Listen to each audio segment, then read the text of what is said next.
All right, welcome to another video from the Outdoor Analyst. I have an awesome video for you today.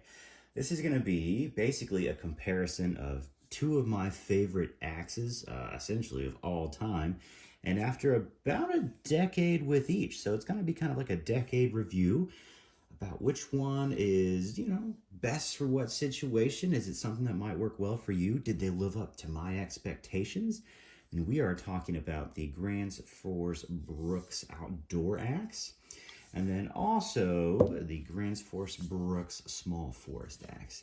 And after 10 years, I gotta say, lots of Obernoffs.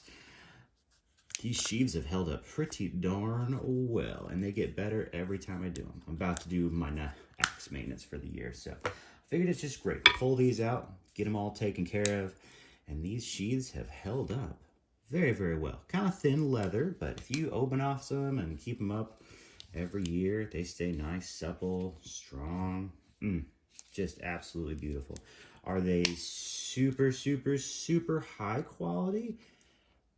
Well, I mean, you tell me. This is a 10-year review of them, and I'd say they're doing pretty awesome. But here are my babies, and these have not been babied well. As you can see, oh, look at that. Just beautiful patina on the wood there. This just takes so long to do. I probably need to pull a wrangle star and scrape off a little bit of the dirt and the sap, and then redo my linseed oil. And the outdoor axe, it's not been as dirty on it, a little bit down below, but yeah, scrape it off a little, put a whole bunch on that grain. Now, this is not the perfect grainage on there. It's a little more diagonal. See if it'll actually focus on there.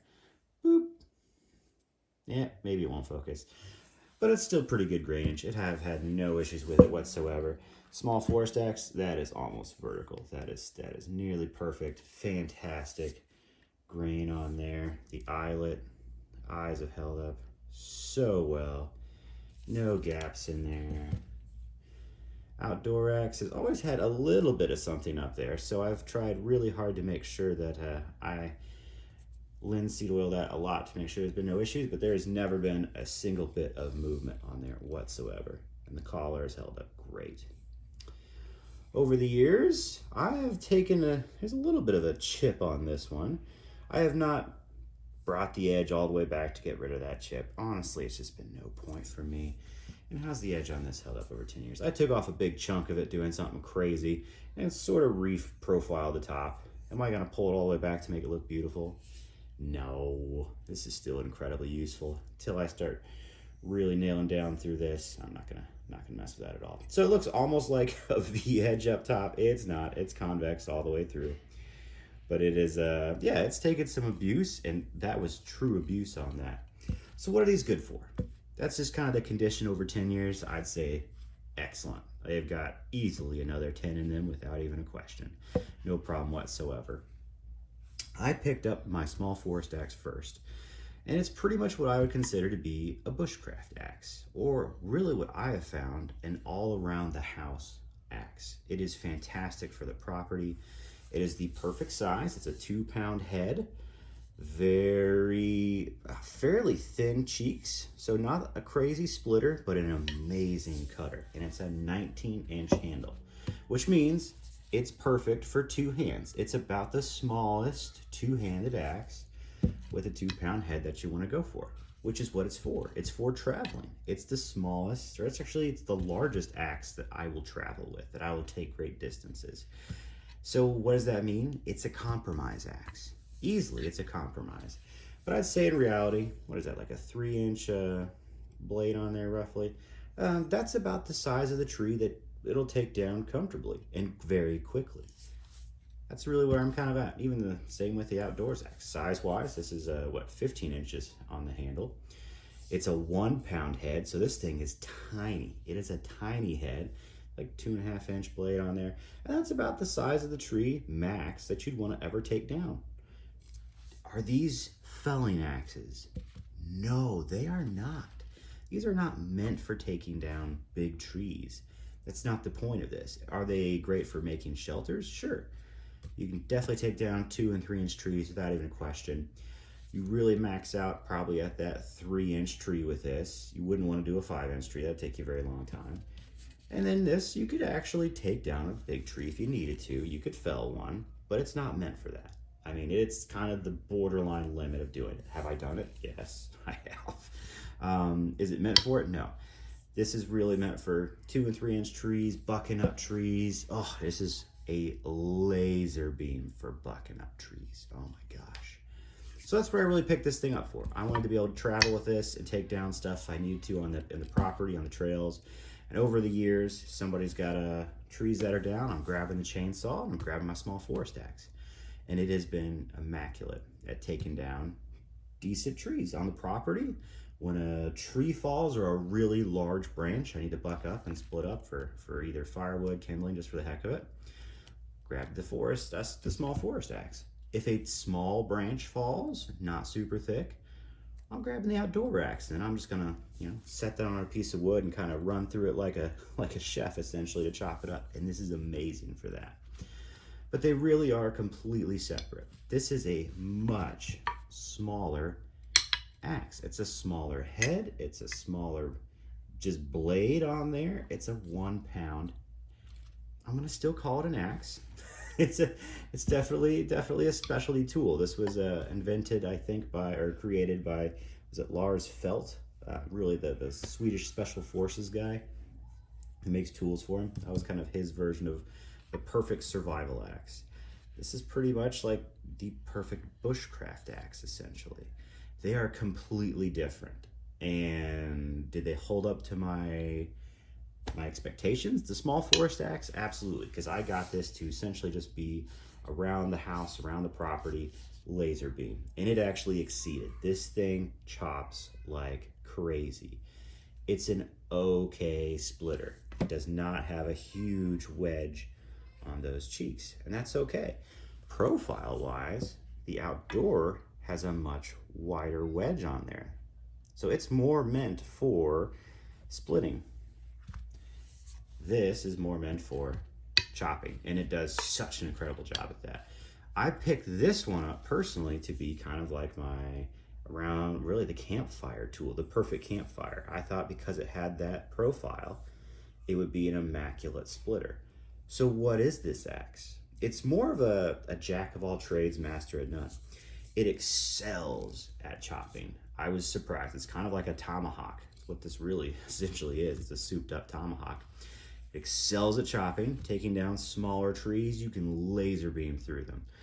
When it comes to splitting, it did not exceed my expectations. It didn't really even meet them, and that's okay because I had the wrong expectations.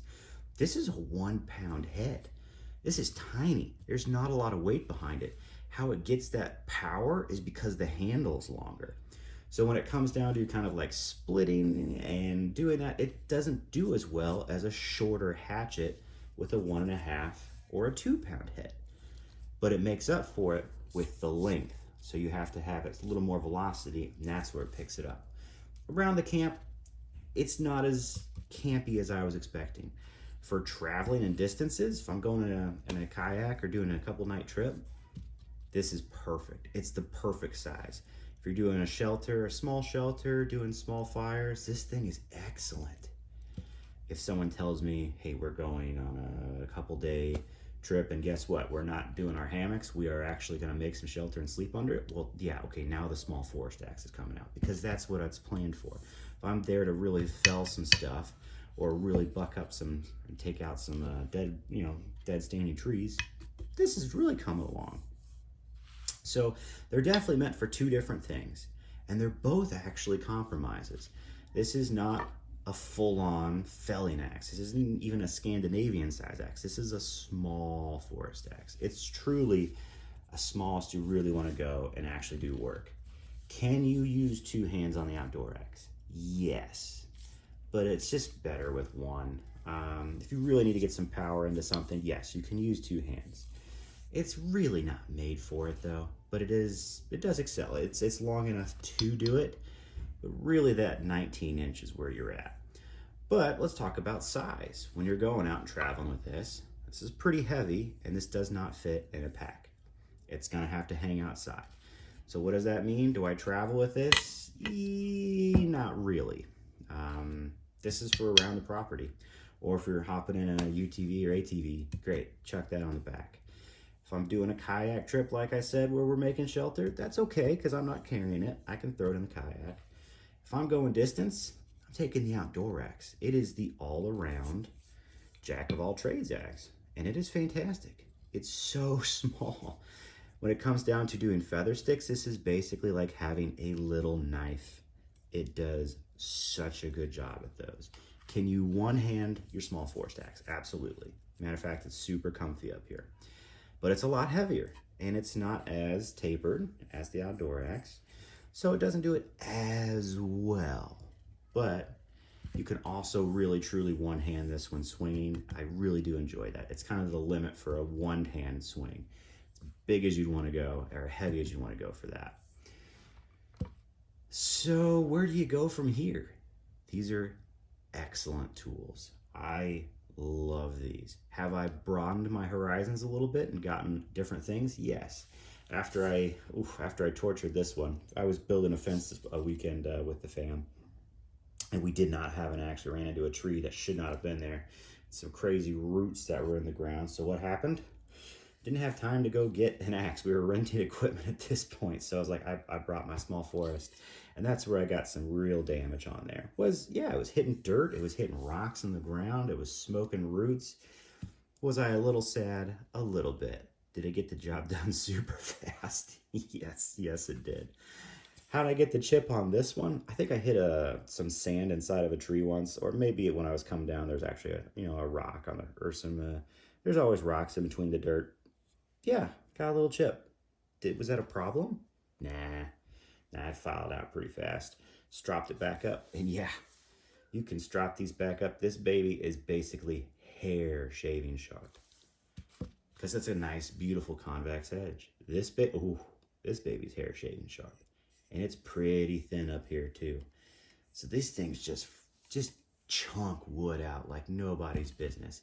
Now I've moved up. I did get up a beater after I kind of broke this thing a little bit and put some work back into it. I realized, okay, I need more of a beater axe.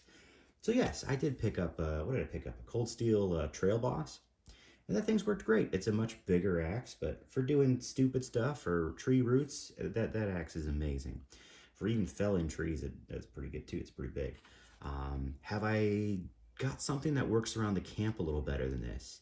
I have. I just picked up a hatchet, an excellent hatchet, but I want to give it a lot more time before I start comparing that with these. I got, a decade on these, probably an extra year on this than the outdoor axe, but that's going to take some time for me to really realize what I want. So I still need to start my linseed oil regime with it too. So when I work on these a bit, I'll definitely get that hatchet up and running, and getting it on the program. And I think when you get a new axe, you're supposed to linseed oil it once a week for a month, and then once a month for a year, and then just once a year after that, and you're set, and you get handles like this. And would I sand off all this dirt just to linseed oil again? Heck no. This is a decade of beauty right here.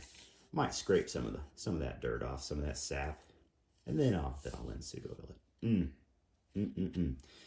Great grip, a great one-handed grip up here to do small work. And this thing actually just locks in. It locks in your hand. Or if you want to put your thumb up here, you can. These are perfect ergos. The bottom of this is a perfect locking ergo, so you're not going to lose it. It's a great kind of bird's beak. Same at the bottom of the small forest axe. This thing just locks you in.